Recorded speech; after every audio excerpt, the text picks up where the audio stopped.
Hey, it's Jes Marquez at Bootmaker New Mexico on Instagram. I haven't done one of these videos for a while, but this is Zozobra 100. This year marks 100 years of Zozobra in Santa Fe with the Santa Fe Fiestas. It's going to be at the end of August this year. And so this project is extra special because I got to work with master bootmaker Deana McGuffin through the New Mexico Folk Art Master Apprentice Artist Program.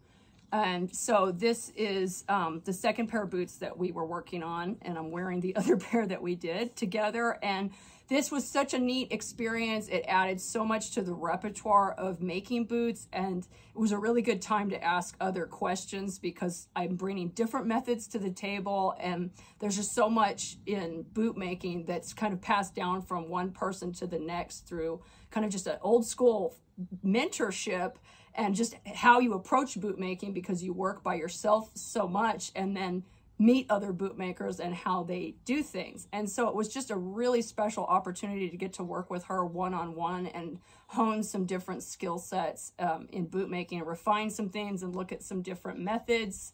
And Zozobra is obviously a super Santa Fe boot. I really just love vibrant colored cowboy boots, and I love doing the inlay.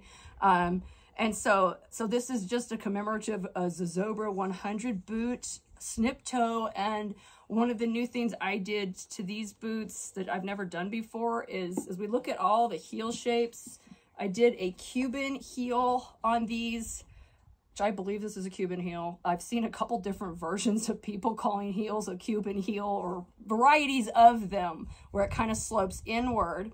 So this is a 2-inch leather stacked Cubano heel, Cuban heel. It's another one of my one-piece tops, which this is just a pattern that I just really like working with because it gives me so much that I can do to the boot.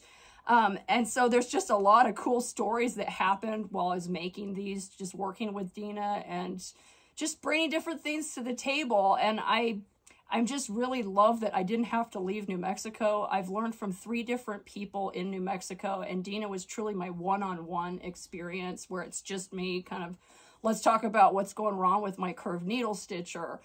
Let's talk about how you channel an insole different from me. And one of the things Deana says too about boot making, and this is so true, is that your boot starts on the inside, and there's just so much that goes into the inside of your cowboy boot that leads to what it will look like on the outside.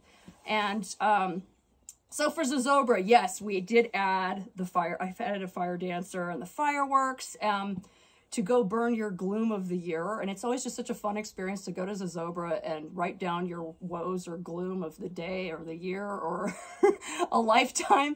And it's just a neat experience. It was a real community kind of event. And so what's coming up next is another New Mexico themed boot that will follow along sort of with this one as well.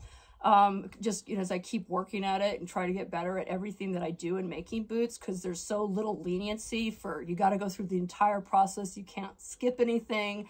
And so that's kind of what I'm doing out here in what we call Bravo, New Mexico, after Bravo, the blue heeler at my feet.